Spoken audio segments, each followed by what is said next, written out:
Today, every day, small cap investors visit Agoracom knowing this is the day to discover the world's next great company, to have their dreams come true.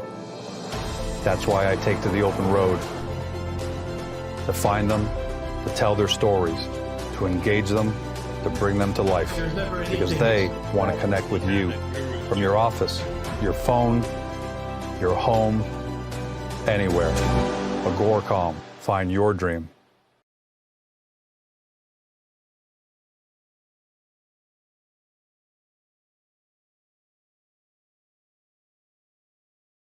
Welcome to Beyond the Press Release, a production of Agoracom, in which we take the time to speak with small cap executives right after they put out important news. With us today, glad to have him back again, Rob Edwards, CEO of Affinity Metals. The company trades on the TSX Venture Exchange under the stock symbol AFF. Now, for those of you who are new to the company, let me tell you why they're so exciting. They control the Regal property, an incredible asset in British Columbia that has a history, and that's what I love about it, a history of polymetallic production, and hosts several past producing small-scale historic mines. So this is definitely a great project to have. Most people are unaware of it, but they're slowly finding out because the company's been putting out some great news. In fact, something from the past, a complete feasibility review of the Regal included a reserve report, mine plan, and a mill plan that was developed back in 1971 to put it into production at $1.75 an ounce silver. And you can imagine what that looks like today based on current silver prices. But it needs to be updated to current 43-101. That's what the company's doing. That's what we're here to talk about because there's some great results. Rob, welcome back. Thanks, George. Glad to be here, as always. Well, we have you back not just because you got you got the best chair in the industry, but we have you back because you're putting out great news. And the headline I'm going to read here is this: Affinity Metals reports drill results for Regal Project with a new silver discovery of 11 meters, about 140 grams per ton of silver. Your quote says your expectations were that you'd show some strong mineralization, but this is, obviously something you weren't expecting. Truly exciting. In layman's terms, how good were these results? Really, really pleased, George. This is something that everybody in exploration has looked at the core as it comes out of the ground and thinks that there's some good things in it, and that you're optimistic about your chances of finding some good mineralization when you see the kind of rock that you see, when you log that core, when you put it into the boxes and you say, well, let's hope this is something. The drill results that came out really verified our hope and aspiration that core had something in it, and it was better than expected. We knew it was going to be good, but to see those kind of grades in the core, I mean, that's what you hope for. This is what this business is all about, really. More than just feeling great about this, you have some numbers to back it up. There are two components of the results you put out. You had some high-grade intercepts. Maybe we talk about a couple of highlight ones there. And you also had a significant new discovery in drill hole number 10 that gave you about 11 meters, just over 11 meters of 143 grams per ton of silver. Let's talk about some of those highlight intercepts because there are some big numbers there. Yeah, there is. In fact, I want to talk about one of them. ALLCO was an area with past production, and we talked a little bit about that. When those guys were in there mining previously, they came up with, and I just want to look at notes because I don't want to get these numbers wrong, but yeah, because they're big. They're big, exactly. So ALLCO operated from 1936 to 1937, and it produced 213 metric tons of concentrate. And in those numbers, it had 11 troy ounces of gold at 1.55 grams per ton, 11,211 troy ounces of silver, and that was at 1,637 grams per ton. And then they had 173,000 pounds of lead. So that's the kind of thing they were bringing out historically, and why we were targeting the ALLCO. One of the drill holes that I want to talk about specifically, and again, I'm going to look at my notes because I want to make sure those numbers are accurate, and they are big again. So we had a drill hole that had a 0.55 meter interval of 2,612 grams per ton silver. And there were a few that's of those. Just unbelievable. It is. And there were a few of those. That was the highest one, but there were a few of those that were like those previous ALLCO grades that we saw in their past production mining. So to see those kind of numbers in the core, George, is really exciting. Something we've got to follow up on, and gives us again the vast mineralization that we're seeing on this property and how much it's there. And as a layman, intercepts like that, are those just, fluke one off and, they're just kind of outliers and they pop in there once in a while? Is that common? Or do those kind of intercepts, because that's a massive number, actually really mean something and point towards something better? Well, it shows that there's so much mineralization on this property. That's really what it shows. And do you get those those numbers in the core? I haven't seen them very often. In fact, I think you'd be hard pressed to find, a company that has a lot of those. That's an anomaly in and of itself that we find that in the drill core. We've seen it in the grab samples, but again, those are biased. We see it on the surface, we chip it off, we know it's going to be good.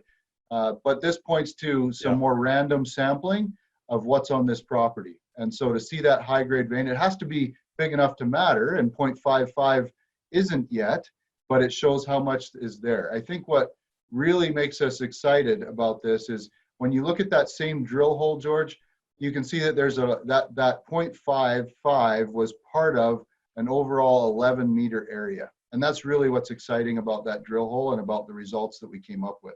And that's drill hole number 10, right? 11 meters. 10. And I'm going to read here, make sure I get that. 11.1 meters of 143.29 grams per ton of silver. So this isn't just, that hole wasn't just, an anomaly. It came out of nowhere. Who knows what it was? Right. Someone might have buried a silver coin there 50 years ago. We just Not drilled that. through it. There's something to this.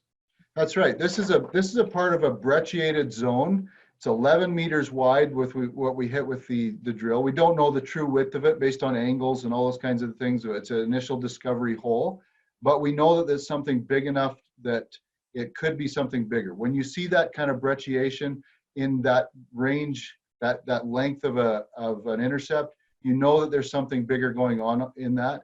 And to see that average out at that, over 100 grams per ton in that wide of an interval, that's something that changes our thought process about going after this area again and seeing how wide it actually is, seeing how deep it goes, and how much it extends up on strike. So we're really excited about making sure that we put some more drill holes in this, and it's changed what we want to do with our exploration program a little bit because of those results and because they're so good.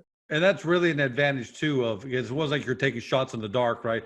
The property's hosted several past producing small scale historic mines. How big of an advantage is that to you, to the company today, especially when, we're in an environment where you can't necessarily count on financing all the time to come through. And when you've got something like this to rely on, that rather than taking shots in the dark, how big of an advantage is to not be going just on theory, but actually have, breadcrumbs from the past.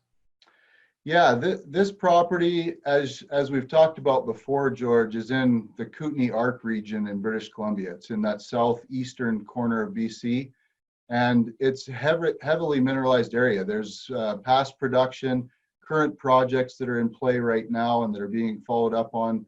There's actual 43101 resources in the area, not on our property, but around us. So the area itself is really heavily mineralized, and we knew that when we acquired the property. What's nice is that we also have, as you pointed out, we have several places on our property that have past production. In fact, you referenced it in the start, the Regal mine, which was mined early on and then followed up on with a report in 1971, that area actually has a pre-43101 resource on it. And so we knew some of these areas were good, but again, this area, there's three major areas that had past production on it. So to follow up on those initially was our plan as far as drilling goes, and that's paid off. We have some information since we've been on the property. We have soil anomalies, all the faulting we followed up on. The geology that we know more about now on the property has led us to different areas as well. But these were the initial areas that we thought, there's smoke here. There's something that they've taken out. Let's follow up on it and see what they were doing. There's really been no drill holes on this property. I shouldn't say that. There's one drill hole that we think we found in a report, but really no information about it. And so as far as drilling goes, this is really the first time this property's been drilled substantially, and it was a small program at that, but we had a place to start. And that really makes a difference because if we were just looking off of geophysics, if we were just looking off of, surface expressions, it makes it difficult and you're kind of shooting in the dark. But, it saves on money. We have an opportunity now Right. where, our share structure is low as far as the number of shares outstanding, and we hope to keep it that way. And ultimately, that's what it means to investors. We don't have to poke around and try and find an area that we want to go after. We have these areas already pointed out. We can save substantial money and costs and ultimately dilution to a shareholder by following up on the areas we already know about and that have been mined. So let's talk about the 2020 program, because it's going to target not only the new silver discovery, but more importantly, a lot of people still don't know, are the two very large anomalies that you identified by geophysics. That might be the core deposits for everything here. So talk to us about the 2020 program and when it's when you really get going and what do you expect to come out of it. Sure. Well, the 2020 program will now be adjusted a little bit based on these great results. Obviously, George, I mean, we're going to follow up on what we found here. That zone is big enough that it could be something all on its own. And really, it's separate and apart from these big anomalies that you're referring to. And I'll get to that in a minute. Yep.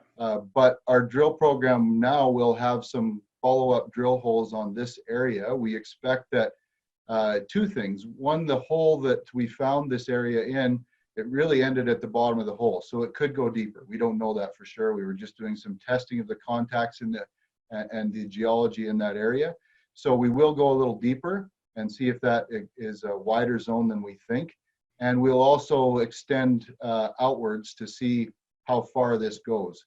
I mean, at 11 meters and we're seeing, it's blind from the surface, but to have that big of a zone there, that kind of width, we expect to find more as we step out. So those will be the areas that we focus on in 2020, specific to what this drill program told us from 2019. Going forward, we've spoke before about the geophysics that have been done on the property. We acquired this property a couple years ago and have been following up on it through the soil anomalies, the faulting, really getting a feel for the geology of it. And while we were doing that, we also had, before I go there, we also had a ZTEM that was done by a previous operator on this property in 2011. It identified some very big targets, but as many exploration companies know, the geophysics can sometimes be just that, some nice pretty pictures with some reds and blues and highs and lows, and you want to follow up on those, but they also have cost companies a lot of money and not found a lot. So we were hesitant to go directly after those targets as they showed up on the ZTEM. What gave us more confidence as we went through the geology again, finding the faults and soil anomalies and all of the surface expressions, was that when we were doing that, we came across another geophysics survey that used acoustics, and that gave us some further information based on what it was seeing, and it really validated the targets that the ZTEM showed. In fact, it was almost like, if you will, the yolk in the middle of the egg. When we correlated those two targets, they showed some very strong correlation between the two, and in fact, bullseye or yolk in the middle of the egg, whatever you want to call that. So now we have two geophysics targets that are geophysics surveys that are identifying targets that we should go after. So, and they're massive, George. They're not related to what we found over here, but they're massive. 2.3 kilometers by 2.5 kilometers. It's a silver, lead, zinc, has some tin in it, tungsten. Those are the areas that were previously mined between those two areas that we drilled, and we're going to go after that big target. In fact, you may think you think it may be the core deposit associated with all the surrounding mineralization. That's possible. It is possible. It's so big that there's so much mineralization on this property as we continue to explore it. It has to be coming from somewhere, and the fact that these two separate independent geophysics surveys are pointing to one very large anomaly, and one of the geophysicists is saying that it correlates so well with both the signature, the size, all of those things with the Sullivan mine down in Kimberley, BC. And to hear those words from someone else independent really gives us some excitement and encouragement as far as finding what generated all of this mineralization we're seeing on the property. Yeah, that's one heck of a comparison for everyone. I mean, maybe 20 seconds, tell people, what the significance is of the Sullivan mine at the end of the day. Yeah, we've talked about it before, but it's worth repeating for sure. Everybody's looking for another Sullivan mine. It was a mine that was operated by Teck, and it operated for approximately 100 years and had $50 billion worth of ore pulled out of that mine. And that was by signature. What I'm saying there is that it compares very well in that the kind of metals pulled out of there are very similar. We had the same silver, lead, zinc, and actually one of the corresponding signatures is tin as well. And we're seeing lots of tin in the assays that we're seeing both in the drill core and in our grab samples. So it's exciting to make those comparisons. And hopefully that proves up to be an anomaly that shares all of that we're seeing from those geophysics surveys and from the drill core and from our grab samples. So it's not an understatement to say that you guys must be really anxious about what could be coming with the 2020 exploration program. When does it begin, and when do you think results will slowly start coming out? You'll give us an indication of the size of this. Well, we want to wait until the snow goes. Obviously, that's in an area that has higher elevation. It's decent logistics. We have roads into the property to make sure that we can get in there. We do have some helicopter support, so all of that is going to play into the timing of when we can go in there. We're expecting the end of June, first part of July, for us to be able to drill those massive targets. The nice thing is we've been in there before. We know what to expect. In fact, the drill pad that we drilled this particular intersection off of is still there. And we'll be able to have that back up and running, very soon in the season, and be able to start extending those drill holes to test that target. So right there, we have a jump over last year to be able to get in a little bit earlier, should we be able to do that. How long do you think the program will run for? So it looks like you're going to somewhere around the end of June, you're saying. How long does it run for? Yeah, it could reach into the, probably the end of August by the time we're done there.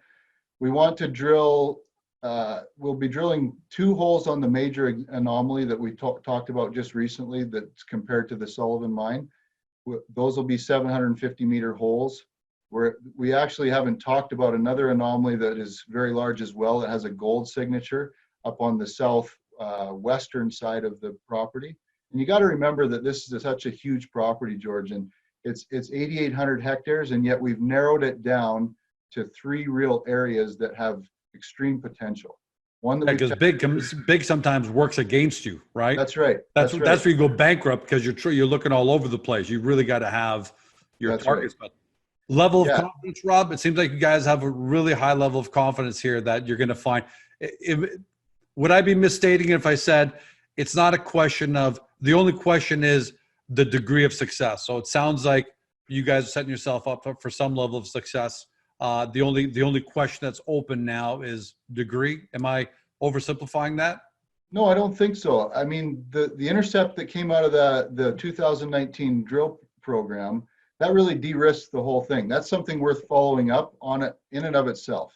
So the fact that we've got that already identified on the property, and 2 major, and I say that 3 times because they're so big, it's almost hard to believe sometimes, but that size of that anomaly to follow up on as well, we don't know what's going to come out of that, but to have 2 independent geophysics targets identified by those 2 independent surveys, I don't know how you get any better, George. I mean, we really have identified the potential of the property without spending the millions of dollars that it normally takes on a property this size to narrow down on targets. Yeah, I got to admit, you don't have a ton of stock outstanding. You're not diluting shareholders, just taking. So that's what's really explosive about this. Why I really love what you guys are up to.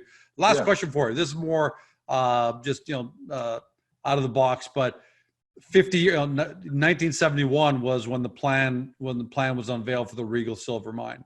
Sure. But naturally that needs to be updated to a current 43-101. 50-year anniversary is going to be 2021. Is it possible that you have an updated 43-101 by then? You know, that's not, interestingly enough, George, as good as that is to have that pre-43-101 resource there, that's not our priority target for this year. So maybe, I mean, maybe that becomes down to it, but we're liking some of these areas that like the ALLCO, like this drill interception, we're liking some of those areas and the potential that they have to be something bigger than what the actual vein SEDEX system is down with the pre-43-101. We have two targets, the pre-43-101 resource and the ALLCO area where we got that 11-meter drill intercept. Both of those in and of themselves make this property extremely exciting. So in and of itself, those are good targets. But we also have these major targets, and that's really our focus, is to go after what created all this mineralization. We could have the next Sullivan mine there based on what our geophysicist is telling us, based on the comparisons, based on the faulting that's around us, all the geology, the soil anomalies, the past production. It just all points to something bigger than those two areas. So while they're good, we're going after the really big targets. And that's what we think will really show and shine in this coming year. Well, Rob, listen, congratulations on, on this news. And it looks like we're gonna be spending some time together in the summer, that's for sure, with drilling starting and going right through to August, and there's gonna be a lot to talk about. So we wish you have you guys set the targets, by the way? Are they all set to go? Or are you guys doing your analysis now and then you'll set your targets? We have we have a little bit more analysis to do, but on the big targets, we pretty much have them pinpointed exactly. We know exactly where the pad's going to go. We know exactly where the drill hole, what azimuths, what dips, what depths. So all of those things are pretty much set in stone already. Well, we might tweak them a little bit as we get out there. The follow up on the 11-meter intercept, that we have the pad built. We'll build two other ones potentially to extend the how they go up slope and how long those intercepts might exist. But from that point of view, we've got everything pretty much ready, George. We just need a little more on the financing end, but we expect with all the potential that we have that we'll have that figured out here shortly as well. Well, we're only a couple of months away from, here we are, well past, we're going to the last few days of April. So we're not far away from you guys firing up the drilling, and I'm really looking forward to it with great anticipation, because I can kind of see the confidence in your voice, the confidence in your face tells me that you guys are feeling good going into this, and that's great news for everybody watching. Well, I can tell you, it'll be so nice to get out into the field away from our current worries of the COVID virus and all the things around us. It'll be a nice breath of fresh air. We're looking so forward to getting out in the field. Yeah, I'm jealous. That's great. That's great. Hey, thanks for joining us, Rob. Congratulations again to you and the team, and look forward to having you back at the very most a couple of months, but maybe even sooner, because you never know what else you guys are coming up with between now and then.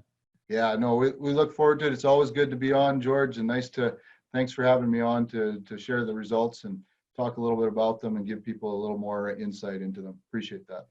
You've been watching Rob Edwards. He's CEO of Affinity Metals, trades on the Venture Exchange under the stock symbol AFF. Now, for everybody at home who's been watching, or if you're listening via podcast, look, we've all got extra time on our hands now.